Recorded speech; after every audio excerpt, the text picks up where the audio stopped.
Artists need to think before they sign with a recording label. So why do artists need to own the rights to their own music?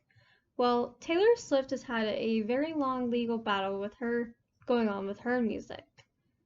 And so that leads into the importance of artists owning the master copies of their work.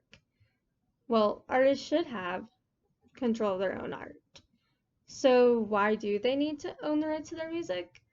Imagine you're starting out as a singer and you get signed to a recording label. Most of us wouldn't think of what all goes into a recording contract. We would be just excited to finally be signed, have a label, have a deal on the table. Well, there are so many more factors that artists need to realize before they sign.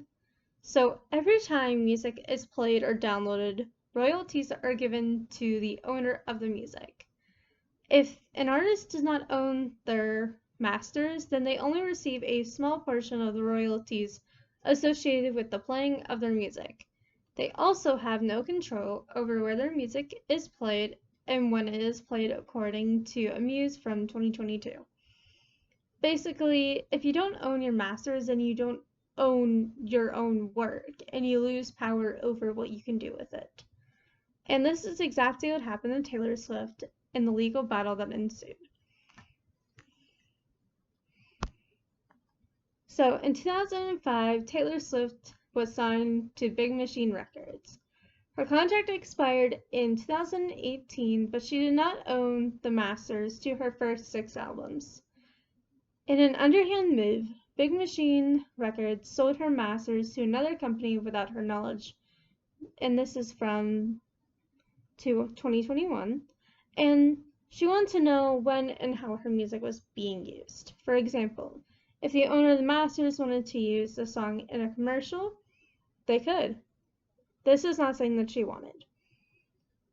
Taylor Swift is now choosing to re-record the albums, and she will have total control over how and when her songs are played, used, and everything like that.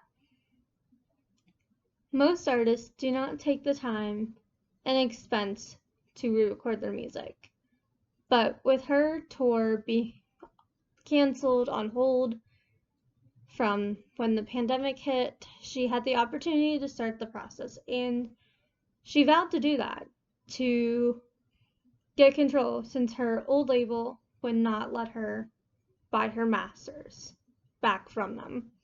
She has tried to purchase them multiple times, but they've not let her, and they refused. So she decided to re-record.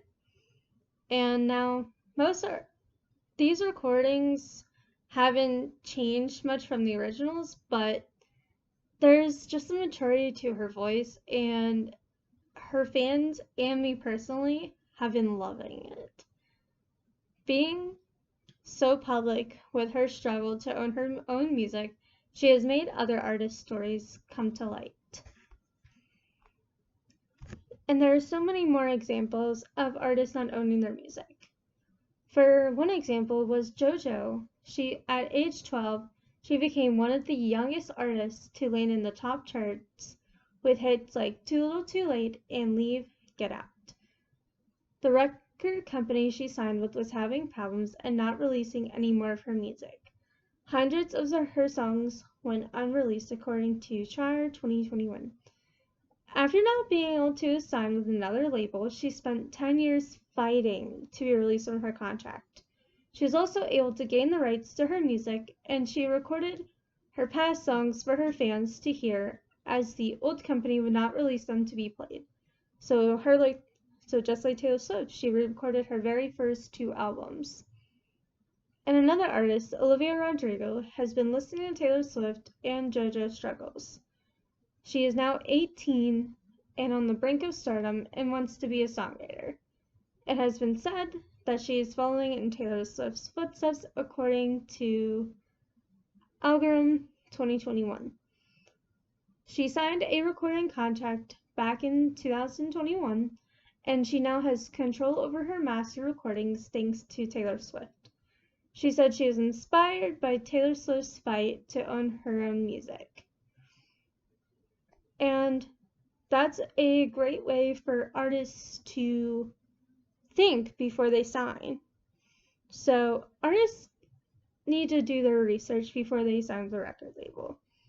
It's important for an artist to own their master recordings to their own music.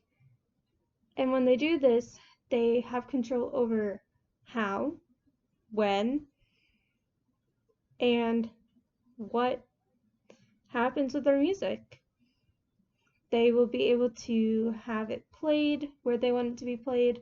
They will be allowed to put it out on streaming services. They'll be able to get 100% of the royalties and not just like 20% like other artists have been given when they're taking their royalties from the record label. Taylor Swift is the biggest artist to this day who has brought this issue to the forefront. Other artists are taking note of this and learning from the mistakes of others. And as Taylor Swift has said, the artist is the only one who really knows the body of work, which is their music.